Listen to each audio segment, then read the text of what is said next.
Today, we're diving into a topic that stirs up a lot of discomfort and maybe even some controversy.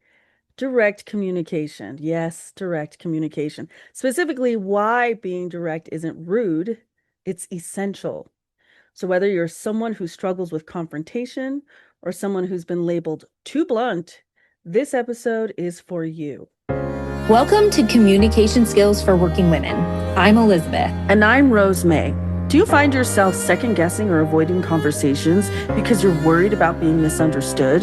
You're not alone. On this show, we're sharing tangible tools for assertiveness, emotional resilience, and real-life communication wins and fails. Let's sharpen our communication together.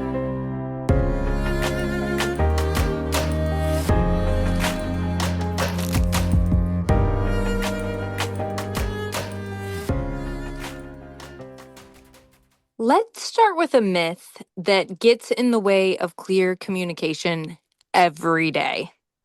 The idea that being direct is inherently rude. Somewhere along the way, many of us really become committed to sugarcoating things or downplaying. I'd even say like avoiding expressing ourselves in any way that could come across as not being polite because we're just so concerned about being kind.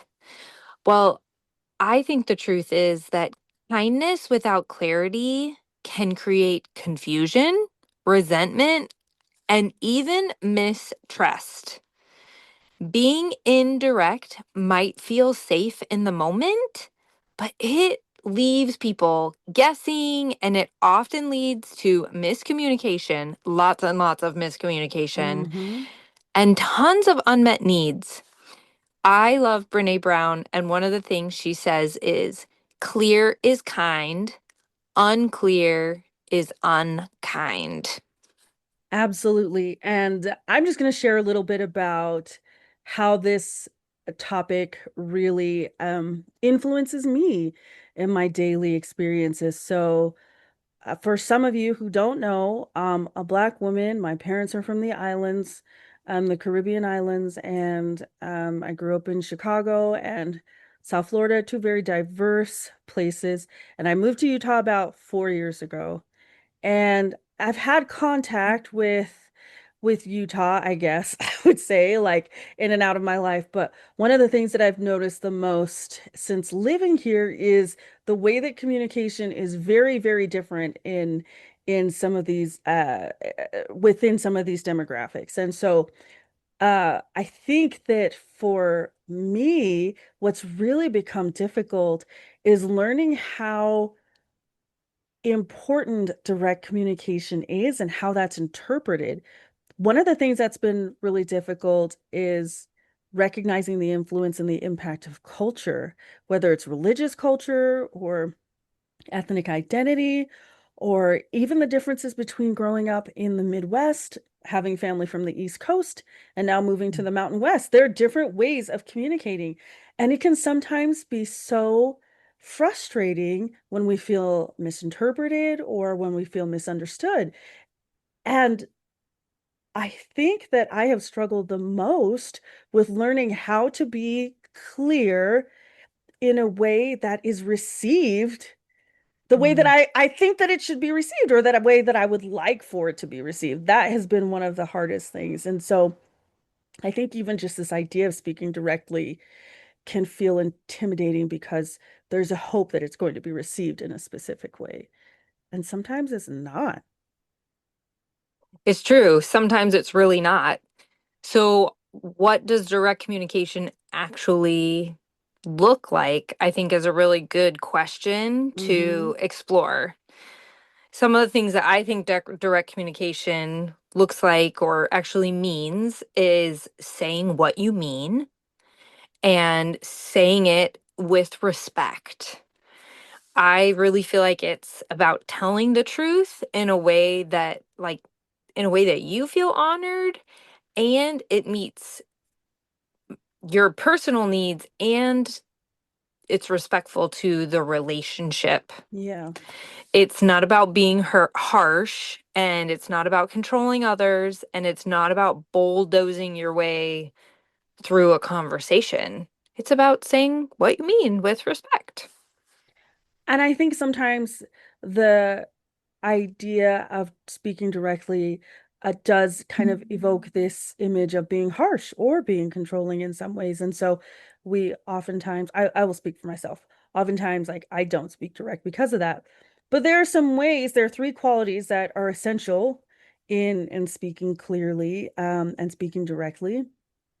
And I just want to preface this by saying that this is a very basic, very a simplistic way of speaking, right? I think that this is not none of what we express is going to solve all your communication needs and problems. Like, go see a therapist, please. Like, work that stuff out.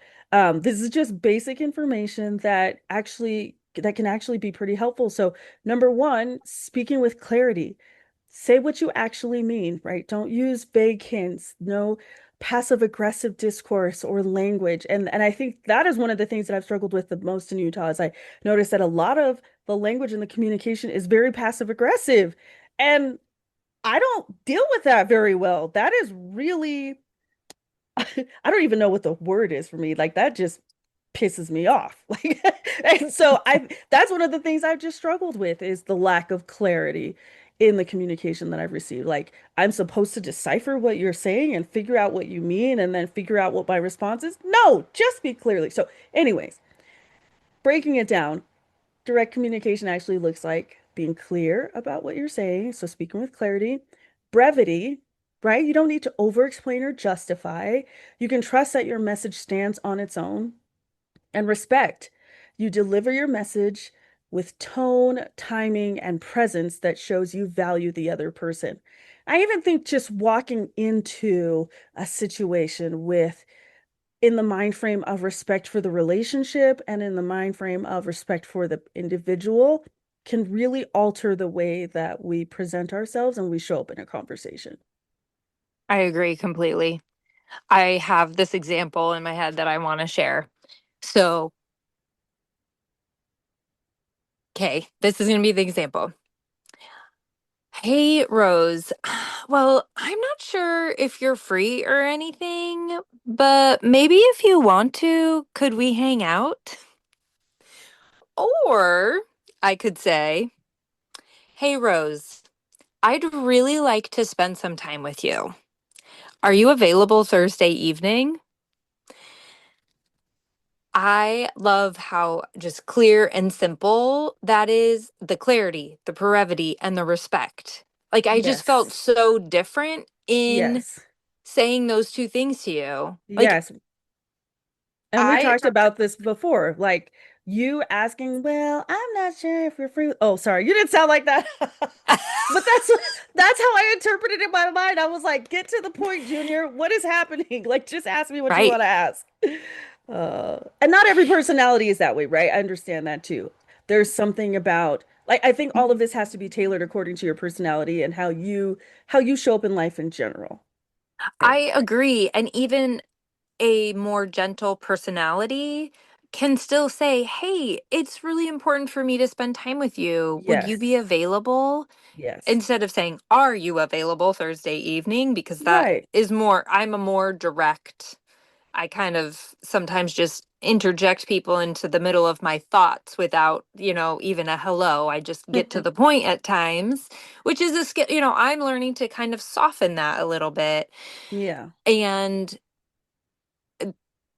so you can still be direct no matter what your personality is. And you can still feel absolutely. really good because the respect is part of it, right? Clarity, brevity, and respect. Absolutely. And so I think you make it work for you in all of those ways. For sure. And part of the reason that I think this might be difficult too is that, well, like you were saying, there's no one way of doing this. But also, I think that there is a level of anxiety that creeps up when we think about speaking directly. And and I would say that yes, speaking directly can certainly increase anxiety, especially because we don't know what the outcome is. We don't know how people are going to receive that. And it could also reduce anxiety because you are speaking from a place of respect. You are being clear. You have recognized what it is that you're trying, the message that you're trying to get across, and you can speak to that. You can honor that. So, yeah, there's a little bit of both. And that's really hard. I don't think anyone wants to be in a situation where they're feeling the anxiety creep up when they're thinking about speaking directly. But the flip side of that is you're going to be experiencing anxiety anyway because you didn't say what you meant to say. So it's a lose-lose situation. Just speak directly and being able to sit in the discomfort of knowing that you might not be able to anticipate the outcome of that, right? Right.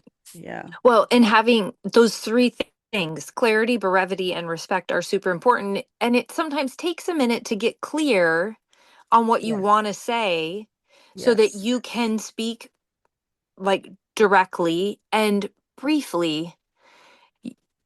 Because sometimes when you're not clear on what you want to say, you start saying the same thing over, not I'm saying you, but all of us, we start Yeah. saying the same thing over and over and over and over again Yes. because I'm not exactly clear on what message I want to say. So if I'm saying, well, hey, I'm not really sure, but if you want to, but if I've already thought, hey, I want to spend time with her, Yeah. it's important to me that we Yeah. connect again. I'm going to feel different. I'm going to stand up taller. I'm going to feel better when I bring it up. Absolutely. Absolutely. So going back to the beginning of our session today is, it's not just a nice idea. It's really essential in trying to build that trust and communication with others around us. Um, so even in work, in our relationships, and even in our own internal dialogue, that clarity can build trust where people know where we stand. They know that we mean what we say and we say what we mean. Efficiency, you save time, energy, and emotional labor. It took you like twice as long to ask me to hang out on Thursday the first time than it did the second time. Mhm. Right? And also I could just hear the struggle in your voice, like the unsure, just like feeling unsure and not feeling very confident and all of that. That's to me, that sounds like a lot of emotional labor. Right. Right. Yeah. I totally agree. And it doesn't even have to be in like requests or different things. Today I was on the call with someone. We were working out a detail for a program we're working on. And it, I looked at my phone from the time it was a 3-minute conversation, but I have to tell you, I had to tell myself to not repeat myself Hmm. in the call. We asked the question, we knew the problem we were trying to solve. We Yeah. quickly came to the solution, Yeah. but I wanted to say it again and say it again and say it again. And I just was like, stop.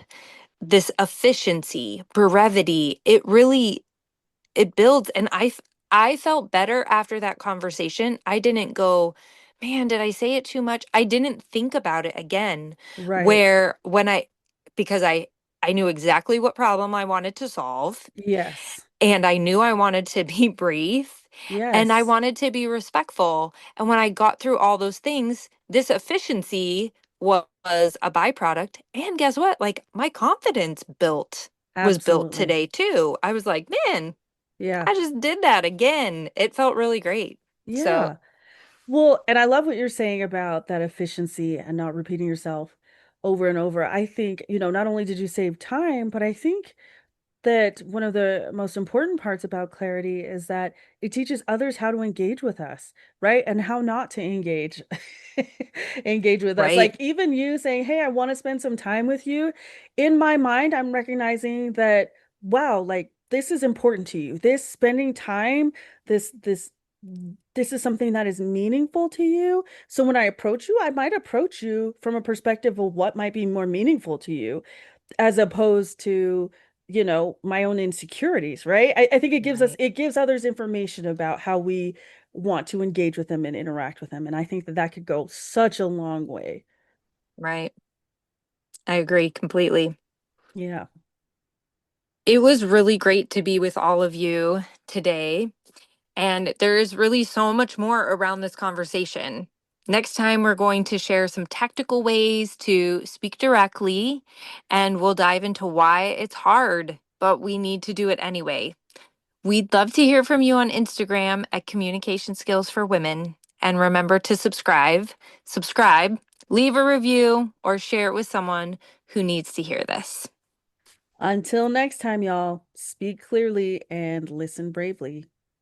When you feel confident in your communication, everything changes. We'd love to hear your wins, failures, and insights on Instagram at Communication Skills for Women. Leave a review and connect with us. Until next time, speak clearly and listen bravely.